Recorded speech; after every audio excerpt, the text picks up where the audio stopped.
सिंह आपका online study के अंदर स्वागत करता हूँ।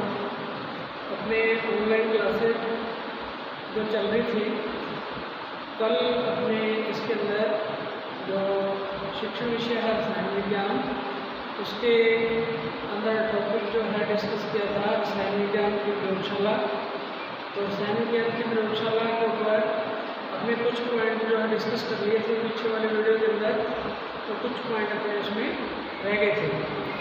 तो अब अपने जो रसायन विज्ञान प्रयोगशाला के अंदर रह गए थे टॉपिक, उसके बारे में आज डिस्कस करेंगे। तो रसायन विज्ञान प्रयोगशाला के अंदर अपने इसकी आवश्यकता क्यों पड़ती है इसके बारे में पढ़ लिया नीचे, ठीक है। रसायन विज्ञान प्रयोगशाला का महत्व क्या है टीचर के लिए, स्टूडेंट के लिए, इसके बारे में भी अपने पढ़ लिया नीचे। इसके बाद अपने रसायन विज्ञान प्रयोगशाला का डिजाइन प्रारूप, मतलब बनाना हो तो भवन कैसा होना चाहिए, फर्नीचर कैसा होना चाहिए, क्या कुछ है इसमें, वो हमने डिस्कस कर लिया था। इसके बाद आज अपने डिस्कस करेंगे रसायन विज्ञान प्रयोगशाला के अंदर कि रसायन विज्ञान की जो प्रयोगशाला होती है, एक तो उसके अंदर ये जो अभिलेखों का अनुसरण कैसे किया जाता है। अभिलेखों का अनुसरण मतलब उसके अंदर जो सामान होता है प्रयोगशाला के अंदर, जो उपकरण हैं, जो केमिकल हैं, उनका मेंटेनेंस कैसे किया जाता है। अनुसरण को इंग्लिश में कहते हैं मेंटेनेंस, है ना। यहाँ पर कह सकते हैं उनका रख रखाव कैसे किया जाता है, उनकी साफ संभाल कैसे की जाती है। एक तो इसके बारे में पढ़ना है। रसायन विज्ञान प्रयोगशाला के अंदर अभिलेख जो होते हैं, मतलब जो सामान पड़ा है, उपकरण पड़ा है, केमिकल पड़े हैं, उनका मेंटेनेंस, एक तो उनकी देखरेख और प्लस उनका रिकॉर्ड कैसे मेंटेन करके रखा जाता है, इसके बारे में पढ़ेंगे अपने। और दूसरा पॉइंट इसमें प्रयोगशाला में सुरक्षा। प्रयोगशाला के अंदर ये जो प्रयोगशाला में सुरक्षा, तो प्रयोगशाला में सुरक्षा का मतलब जब विद्यार्थी रसायन विज्ञान प्रयोगशाला के अंदर प्रैक्टिकल करते हैं या प्रयोगात्मक कार्य करते हैं, तो उस समय उनको किस प्रकार की सुरक्षा रखनी चाहिए।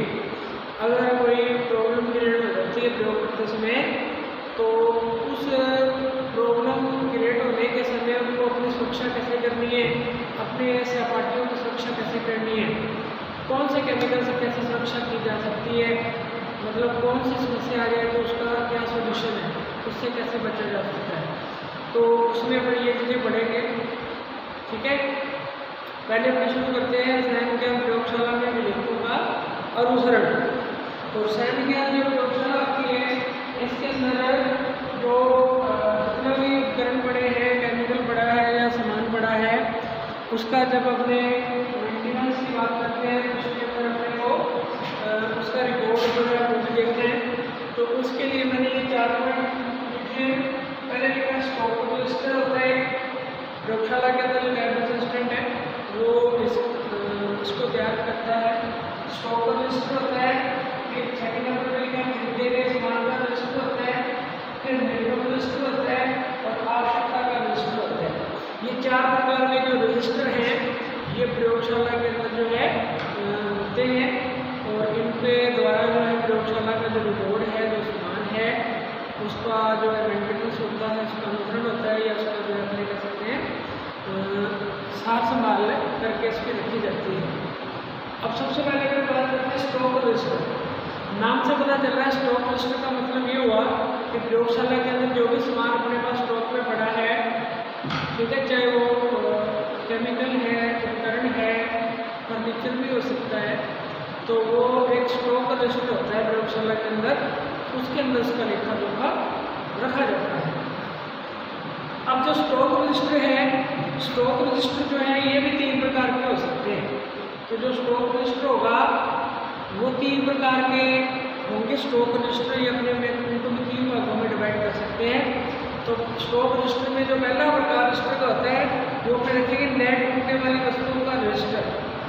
तो स्टॉक रजिस्टर कहने का मतलब 3 प्रकार के होते हैं, और स्टॉक रजिस्टर में पहला है नेट टूटने वाली वस्तुओं के रिकॉर्ड का रजिस्टर। इसका क्या मतलब हुआ कि नेट टूटने वाली वस्तुओं के रजिस्टर का मतलब है इस रजिस्टर में ऐसी वस्तुओं का हिसाब या लेखा जोखा रखा जाता है जो साधारण तथा टूटने वाली नहीं होती, मतलब जिनका ज़्यादा टूटने का डर नहीं रहता, या जल्दी से नहीं टूटती है, तो उनको कहते हैं न टूटने वाली वस्तुएं। क्योंकि रसायन विज्ञान प्रयोगशाला में बहुत सारे उपकरण या सामान ऐसा होता है जो जल्दी से टूटने वाला होता है, तो उसको अपने इस रजिस्टर के अंदर नहीं रखेंगे। तो इसमें इस रजिस्टर में उस सामान का लेखा पता रखेंगे जो न टूटने वाली वस्तुएं जिसमें आती हैं या उपकरण आते हैं, उसके लिए रजिस्टर होता है। ठीक है, और इसके अंदर जैसे हमें बात करें लकड़ी का या लोहे का कोई उपकरण हो सकता है, सामान हो सकता है, या अन्य कठोर पदार्थ से बना हुआ कोई सामान इस रजिस्टर के अंदर रिकॉर्ड में रखा जाता है। क्योंकि रसायन विज्ञान प्रयोगशाला में भी कुछ उपकरण ऐसे हो सकते हैं जो लकड़ी के बने हों। ठीक है, तो वो न टूटने वाले में आ जाएंगे, या लोहे के हो या किसी अन्य कठोर पदार्थ में हो, तो न टूटने वाले सामान के अंदर आ जाते हैं। तो न टूटने वाला जो सामान है उसका रिकॉर्ड इस रजिस्टर के अंदर रखा जाता है। स्टॉक रजिस्टर का एक प्रकार होता है ना। दूसरा है मेरे टूटने वाली वस्तुओं का रजिस्टर। टूटने वाली वस्तुओं का रजिस्टर जो है, नाम से पता चल रहा है, इस रजिस्टर के अंदर उन उपकरणों का या वस्तुओं का रिकॉर्ड रखा जाएगा जो टूटने वाली होती हैं या जल्दी टूट सकती है, या जिनका टूटने का जो है डर रहता है। जैसे कांच के उपकरण हो सकते हैं, कोई कांच की वस्तु हो सकती है ना, या कांच की शीशे हो सकती है केमिकल वाली। ठीक है, तो ऐसे पदार्थ से बना कोई भी उपकरण सामान जो जल्दी टूट सकता है या टूटने वाला होता है, तो उसका जो है रिकॉर्ड अपने इस रजिस्टर में रख सकते हैं। इस रजिस्टर में ऐसी वस्तुओं का रिकॉर्ड रखा जाएगा, कहने का मतलब जो टूटती फूटती रहती है, जल्दी टूट सकती है। जैसे कांच की जो है वस्तु या उपकरण या सामान, प्लास्टिक का भी हो सकता है। कांच के अलावा प्लास्टिक जो हल्का प्लास्टिक है उसका कोई उपकरण बना है, कोई सामान है प्रयोगशाला के अंदर, तो वो भी जल्दी टूट सकता है। जैसे पथमेलियाँ होती है कांच की बनी हुई, थर्मामीटर होते हैं, बीकर होते हैं, फ्लास्क होते हैं, है ना। तो ये जो है सारी चीज़ें हैं जल्दी टूटने वाली, कांच से बनी हुई। तो इन वस्तुओं का जो है स्टॉक जो है या इनका जो रिकॉर्ड है वो टूटने वाली वस्तुओं के रजिस्टर में रखा जाएगा। तो स्टॉक रजिस्टर दो प्रकार के पढ़िए अपने, एक तो न टूटने वाली वस्तुओं का रजिस्टर, और दूसरा फिर हमने पढ़ा टूटने वाली वस्तुओं का रजिस्टर। तीसरे प्रकार का स्टॉक रजिस्टर और होता है, वो है उपभोग्य वस्तुओं का रजिस्टर। उपभोग्य वस्तुओं का रजिस्टर या आपने कह सकते हैं उपभोग की जाने वाली, मतलब यूज की जाने वाली ना, उपभोग का मतलब यूज की जाने वाली वस्तुओं का रजिस्टर जो है। तो इस स्टॉक रजिस्टर के अंदर कुछ वस्तुएं ऐसी होती हैं जो प्राय खर्च होती रहती हैं, उनका हिसाब रखा जाता है। ठीक है, जो मतलब अपने कोई सामान लाते हैं प्रयोगशाला के अंदर, वो खर्च हो जाता है, फिर और लाते हैं वो खर्च हो जाता है। कोई रेडिकल का मटेरियल हो सकता है ना, वो अपने बच्चे बार बार रेडिकल निकालते हैं, खत्म होता रहता है।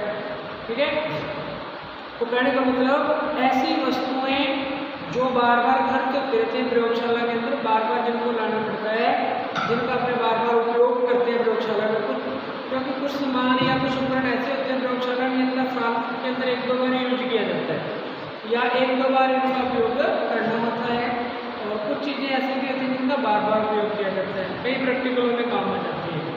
तो ऐसी वस्तुओं के रजिस्टर के लिए, ऐसी वस्तुओं के रिकॉर्ड के लिए जो रजिस्टर होगा अपने पास, वो है उपभोग्य वस्तुओं का रजिस्टर, ये भी स्टॉक रजिस्टर है। तो तीन प्रकार के स्टॉक रजिस्टर हो गए अपने पास। ठीक है, न टूटने वाली वस्तुओं का स्टॉक रजिस्टर, टूटने वाली वस्तुओं का स्टॉक रजिस्टर, और उपभोग की जाने वाली वस्तुओं या उपभोग योग्य वस्तुओं का स्टॉक रजिस्टर। तो तीन प्रकार के तो स्टॉक रजिस्टर होते हैं प्रयोगशाला के अंदर। क्लियर है बात। इसके बाद दूसरा पॉइंट अपने पास खरीदे गए सामान का रजिस्टर। अब क्या होगा, मान लो प्रयोगशाला के अंदर सामान कम है, अपने को नया सामान ऑर्डर करना है, नया सामान मंगाना है, या मान लो कि कोई सामान टूट गया है, कोई उपकरण जो है खराब हो गया है, टूट गया है, तो भी अपने को नया मंगाने की आवश्यकता पड़ती है।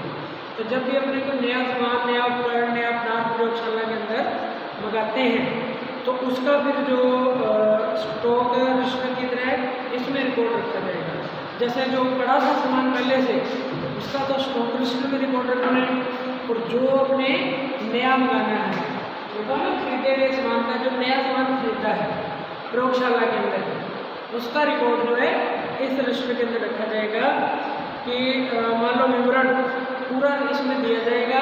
नए सामान का जो स्टॉक है इसमें रखने जब उसमें कितनी तारीख को, मतलब अपने इसमें जो डाटा दे रहे हैं कितनी तारीख को ऑर्डर किया गया था, कितनी तारीख को जो है वो डिलीवर हुआ सामान अपने को, ठीक है, क्वांटिटी क्या है, कितने उपकरण है या कितना है क्वांटिटी में सामान, और उसका मूल्य क्या है, प्राइस उसका क्या है, डिस्काउंट मिला उसमें से कितना मिला है, और उसकी जो है वारंटी या गारंटी है कि नहीं है तो कितनी है, ऐसे करके मतलब वो जो है इस रजिस्टर के अंदर नए खरीदे गए सामान का अपने जो है रिकॉर्ड रखते हैं, ठीक है। इसके अलावा इसमें अपने ये भी हो सकते हैं कि फर्म, किस फर्म से सामान खरीदा गया है उसका नाम वगैरह भी इसमें हो सकता है, ठीक है ना, और सामान किसके द्वारा अपने को डिलीवर हुआ है, ठीक है, सामान जो है उसकी डिलीवरी जो है किस रूप में हुई है अपने को, ठीक है, फर्म ने अपने को डिलीवर किया है या ट्रांसपोर्ट से अपने को मिला है सामान, तो वो सारी चीज़ें अपने इसमें रिकॉर्ड कर सकते हैं, ठीक है। फिर अगला अपने पास निर्गम रजिस्टर। निर्गम रजिस्टर जो है नाम से पता चल रहा है निर्गम रजिस्टर, निर्गम का मतलब होता है आउटलेट या अपने जो है बाहर निकालते हैं, इसको निर्गम कहते हैं। तो निर्गम रजिस्टर में दिनांक, वस्तु का नाम, व्यक्ति जिसको वस्तु निर्गत की गई है नाम, हस्ताक्षर लिखने होंगे। मतलब जैसे बच्चों के लिए प्रयोग करते हैं जब बच्चे, उनको उपकरण जो है वो दिए जाते हैं प्रयोग करने के लिए, इशू किया जाता है सामान, उसके लिए एक निर्गम रजिस्टर होगा जिसमें जो उपकरण या सामान दिया है उसका डाटा, जिस बच्चे को या जिस व्यक्ति को दिया हुआ है उसका नाम, दिनांक, कितने दिनांक को इशू किया है, उसके हस्ताक्षर, सिग्नेचर और कितने समय के लिए इशू किया गया है, तो ये सारी चीज़ें जो है निर्गम रजिस्टर के अंदर आती हैं। इसके बाद अगला है अपने पास आवश्यकता रजिस्टर। आवश्यकता रजिस्टर नाम से पता चल रहा है रिक्वायरमेंट जो है या आवश्यकता किस चीज़ की है अपने पास, अब उसके लिए फिर एक आवश्यकता रजिस्टर का जो है वो जरूरत पड़ती है लैब के अंदर। इस रजिस्टर में अध्यापक पढ़ाते समय, प्रयोग प्रदर्शन करते समय, विद्यार्थियों द्वारा प्रयोगशाला में काम करते समय जिन जिन वस्तुओं और उपकरणों की आवश्यकता का अनुभव करता है, ठीक है। मतलब आपने देखा होगा कि दुकानदार जो होते हैं वो जब सामान बेचते हैं तो जब वो किसी ग्राहक को वो सामान दे रहे होते हैं और उनको वो सामान नहीं मिलता है या उनको आइडिया लग जाता है ये सामान खत्म होने वाला है, तो वो साथ साथ एक रजिस्टर लगा रखा था उन्होंने, उसमें नोट करते जाते हैं भी हमें ये सामान आज मंगाना है, ये सामान हमारे पास खत्म हो गया, ये कम रह गए।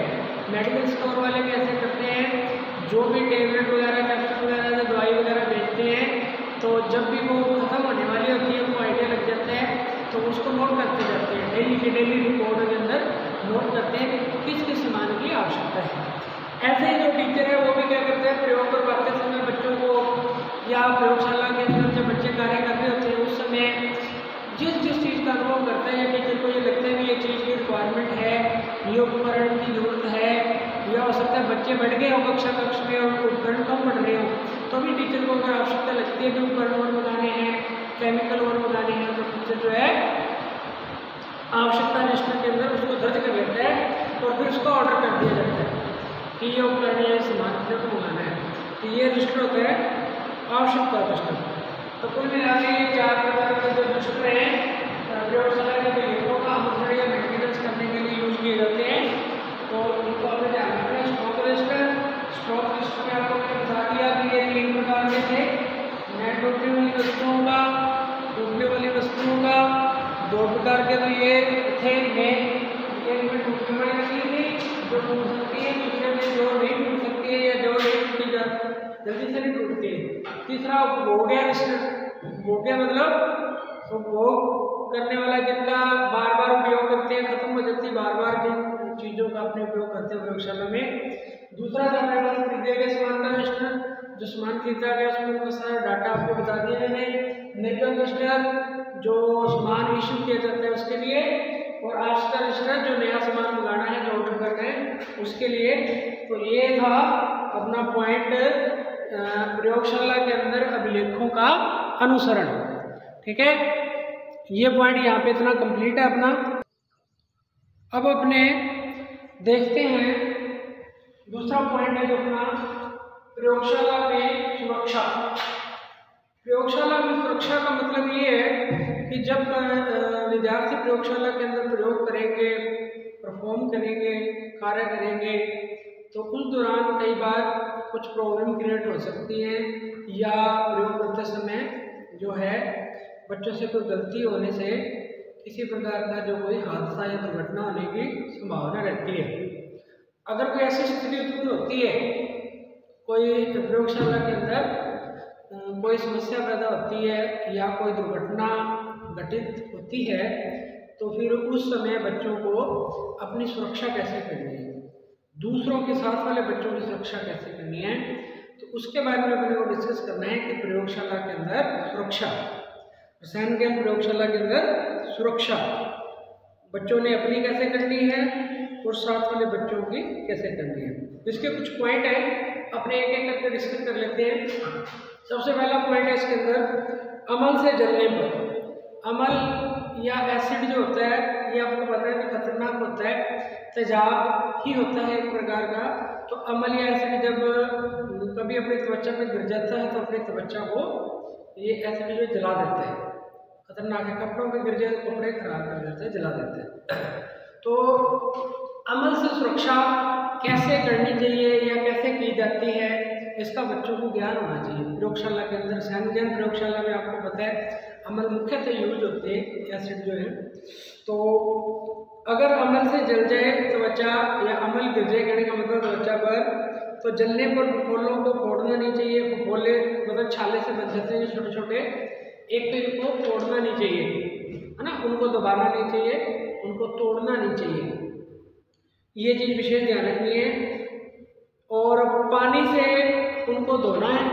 पानी से धोने के बाद उनके ऊपर जो है सोडियम बाइकार्बोनेट या बोरेक्स का जो घोल है उसको यूज करना है। सोडियम बाइकार्बोनेट अपने यूज कर सकते हैं, और सोडियम बाइकार्बोनेट नहीं है तो फिर बोरेक्स का जो घोल है उससे उसको धोना चाहिए। फिर पुनः उसको जो है धो के साफ कर देना चाहिए। उसके बाद उसमें कोई मरहम लगानी चाहिए। ठीक है, तो बाय द वे ऐसा ना हो अगर एसिड गिर गया किसी के त्वचा पे, तो पहले तो उसको पानी से धोना है, फफोलों को तोड़ना नहीं है। फिर सोडियम बाइकार्बोनेट या बोरेक्स का घोल है उससे उसको धो देना है। उसके बाद उसको दोबारा से पुनः धो के साफ करके उसके ऊपर कोई मरहम वगैरह लगा देनी चाहिए। तो ये जो है अमल से सुरक्षा है। दूसरा पॉइंट है कि क्षार से जलने पर, अगर मान लो क्षार से जल गया त्वचा किसी की, या क्षार मिल गया है त्वचा के ऊपर, जो बेस होता है क्षार होता है, तो उसमें आपको क्या करना है, घाव को शुद्ध पानी से धोना है। पहले तो घाव को शुद्ध पानी से धोने के बाद नींबू के रस से या 1% एसिडिक अम्ल अथवा बोरिक अम्ल के घोल से धोना चाहिए। पहले तो उसको, सबसे पहले तो उसको क्या करना है, शुद्ध पानी से धोना है। शुद्ध पानी से धोने के बाद नींबू के रस से, अगर नींबू का रस मिले तो, नहीं मिल रहा तो दूसरे नंबर पर फिर एसिडिक अम्ल होता है जो एसिटिक एसिड, उससे अगर वो भी ना मिले तो फिर जो है बोरिक एसिड होता है उसके घोल में। तीनों में से कोई भी चीज़, नींबू का रस जो है वो मिल जाए, चाहे एसिटिक एसिड या बोरिक एसिड, तीनों में से कोई भी मिल जाए, उसका घोल जो है उससे अपने इसको धोना चाहिए वहाँ उस जगह को या उस घाव को। उसके बाद मरहम लगा के उसके ऊपर मरहम लगा के पट्टी बांधनी चाहिए। मरहम में टूट वगैरह जो भी जले में लगाने के लिए आती है वो लगा के पट्टी जो है इसके ऊपर बांध देनी चाहिए। तीसरा है कि फास्फोरस से जलने पर, फास्फोरस, ठीक है, नाम सुना होगा आपने फास्फोरस। तो जो फास्फोरस है ये अगर अपने गिर जाए त्वचा के ऊपर और अपने जो घाव हो जाए या त्वचा जल जाए, तो फास्फोरस से जलने से पहले तो घाव को जो है शुद्ध पानी से धोना चाहिए। शुद्ध पानी से तो धोना ही है सभी में, शुद्ध पानी से घाव को धोना है। उसके बाद सिल्वर नाइट्रेट के हल्के घोल की रुई गिल्ली करके उसके ऊपर लगा के पट्टी बांध देनी चाहिए। सिल्वर नाइट्रेट का ध्यान रखना है। सिल्वर नाइट्रेट का हल्का घोल होना चाहिए। तो सिल्वर नाइट्रेट के हल्के घोल में रुई डुबो के उस रुई को गाँव के ऊपर, उस रुई को गाँव के ऊपर लगा करके और ऊपर जो है इसके पट्टी बांध देनी चाहिए। सिल्वर नाइट्रेट AgNO3 ये वही सिल्वर नाइट्रेट है जी जिसका उपयोग चुनावों के दौरान जो एमिड स्याही लगाई जाती है नाखूनों के ऊपर, उसको बनाने में किया जाता है। ये वही सिल्वर नाइट्रेट है, एमिड स्याही बनाने में उसका यूज होता है, तो ये ध्यान रखना। इसके बाद है जी आग से जलने पर, मान लो आग से जल गया कोई जो है त्वचा जल गया या कोई घाव हो गया या आग से जलने के कारण, तो जले हुए स्थान पर गीला नमक लगाने से फफोले नहीं बढ़ेंगे। जला है जो जगह है वहाँ पे गीला नमक लगा दो। गीला नमक लगाने से छाले या फफोले जो वो नहीं बढ़ते, वो नहीं बनेंगे। यदि फफोले पड़ गए मान लो बन गए, ये काम अपने नहीं कर पाए, पहले जल्दी बन गए, ज़्यादा जल गया है, तो नारियल का तेल तथा चूने का पानी फेंट कर लेप कर दें। नारियल का तेल और चूने का पानी, मतलब चूने के पानी में नारियल का तेल डाल के घोल बना लो, मिक्स कर दो उसको, और उसको फिर अपने अच्छे से मिक्स करके और उसका जो है लेप या घोल उसके ऊपर लगा देना चाहिए जहाँ पे जला हुआ है भाग। घाव पर बरनोल या बोरिक मरहम भी लगाई जा सकती है। तो घाव के ऊपर बरनोल या जो बोरिक की बनी हुई मरहम आती है उसको लगा के भी अपने से जो है सुरक्षा कर सकते हैं। इसके बाद है कटा घाव। कटा घाव का मतलब है घाव होने पर मान लो कि कोई ऐसे कट गया है, जैसे अपने कोई कांच वगैरह लग गया या ब्लेड लग गया, ऐसे कटाव हो जाता है त्वचा में, तब घाव होने पर डिटोल से उसको धोना है। फिर भीगी पानी की पट्टी बांध सकते हैं, गिल्ली पानी में डुबो के पट्टी बांध लो, डिटोल से पहले साफ कर लो, धो लो, ताकि उसमें कोई सूक्ष्म जीव वगैरह ना जाए। उसके बाद अधिक रक्तस्राव हो रहा हो तो हड्डिया के पास इनिकेट बांध देना चाहिए। अगर रक्तस्राव ज़्यादा हो रहा है तो घाव से थोड़ा ठीक है ना दूर कस के बांध देना चाहिए। जहाँ पे घाव हुआ है उसके साथ थोड़ा दूर छोड़ के उनको कस के बांध देना चाहिए ताकि रक्त का स्राव जो वो कम हो जाए। इसके बाद है आँख का आघात। मान लो आँख में कोई चोट लग गई है या आँख में कोई चली गई है चीज़ अंदर लग गई है, तो उसमें सुरक्षा कैसे करनी है। आँख का अगर घाव हो जाता है तो आँख में अमल गिर जाने पर या आँख में कोई अमल गिर गया है या कोई केमिकल या कांच का टुकड़ा या कोई भी सामान, तो उसके आँख में गिर जाने पर आँख में जो है चूने के पानी, अगर अमल एसिड गिरा है आँख के अंदर तो उसमें चूने का पानी या 1% सोडियम बाइकार्बोनेट, 1% सोडियम बाइकार्बोनेट या चूने का पानी, उससे जो है आँख को कई बार धोया जाना चाहिए या धोना चाहिए आँख को, किंतु पहले शुद्ध पानी से धोएं। मतलब पहले तो साफ पानी से धो लेना आपको, उसके बाद ये जो बताई दो चीज़ें, या तो चूने का पानी या 1% सोडियम बाइकार्बोनेट से उसको धोना चाहिए कई बार आँख को, तो जिससे जो है ये समस्या कम हो सकती है। आँख में अगर चोट लग गई है तो आँख में चोट आने पर अरंडी का तेल, अरंडी समझते होंगे आप, अरंडी का तेल 1 बूंद या जैतून का तेल डालकर रुई की पट्टी बांध देनी चाहिए। 1 बूंद अरंडी का तेल या जैतून का तेल डालकर उसके ऊपर पट्टी बांध देनी चाहिए अगर आँख के अंदर जो है घाव हो गया। इसके बाद एक चखना। कई बार क्या करते हैं कुछ बच्चे केमिकल को चख करके देखते हैं, है ना, तो मान लो कि हानिकारक केमिकल है उसको चख लिया किसी बच्चे ने गलती से, है ना, या उसको नॉलेज नहीं था उसके बारे में, तो ऐसा हो गया है। तो यदि किसी छात्र ने कुछ विषैला पदार्थ चख लिया है तो विष प्रतिकारक उपचार करना चाहिए और डॉक्टर को बुलाना चाहिए। विष प्रतिकारक उपचार मतलब ऐसी चीज जो विष के प्रभाव को कम करती है उसका यूज करना चाहिए। तुरंत डॉक्टर को बुला करके उसकी जांच करवा के उसका इलाज करवाना चाहिए। विषैली गैस को सूंघना। मान लो विषैली गैस को सूंघ लिया किसी बच्चे ने और उसके नाक में ज़्यादा चली गई है, तो विषैली गैस सूंघने पर स्वच्छ हवा में लिटा दो बच्चे को, खुले वातावरण में जहाँ पे साफ हवा हो, बाहर खुले एनवायरनमेंट में बच्चे को लिटा देना चाहिए। और अमोनियम अथवा एल्कोहल सूंघाना चाहिए, या तो अमोनियम गैस सूंघाओ या एल्कोहल सूंघाओ उसको, और तुरंत डॉक्टर को बुला कर उसकी जाँच करवानी चाहिए। तो ये थी प्रयोगशाला के अंदर सुरक्षा के कुछ पॉइंट जो मैंने आपको बताए कि प्रयोगशाला के अंदर कार्य करते समय अगर कोई प्रॉब्लम होती है तो फिर सुरक्षा कैसे करनी है। ये 2 पॉइंट अपने कंप्लीट हो गए हैं रसायन विज्ञान प्रयोगशाला के अंदर। आज के लिए इतना ही है। अब कल अपने जो है इसके अंदर आगे डिस्कस करेंगे कि प्रयोगशाला के अंदर प्रयोगात्मक कार्य का नियोजन कैसे किया जाता है, प्रयोगात्मक कार्य कैसे करवाया जाता है, प्लानिंग। प्रयोगात्मक कार्य करवाने के लिए टीचर को प्लानिंग कैसे करनी चाहिए, कैसे कैसे काम करवाना चाहिए, प्रयोगशाला में कार्य करते समय क्या क्या सावधानियां ध्यान में रखनी चाहिए, है ना, और उपकरणों से संबंधित और कार्य करने से संबंधित क्या क्या सावधानियां ध्यान में रखनी चाहिए, और एक प्रयोगशाला का जो है प्रयोगात्मक कार्य दिया जाता है प्रयोगशाला में जो उसका महत्व या लाभ क्या है। तो ये पॉइंट सेम रह गए, ये कल डिस्कस कर लेंगे, अपना ये कंप्लीट हो जाएगा टॉपिक। तो आज के लिए इतना ही है। Thank you.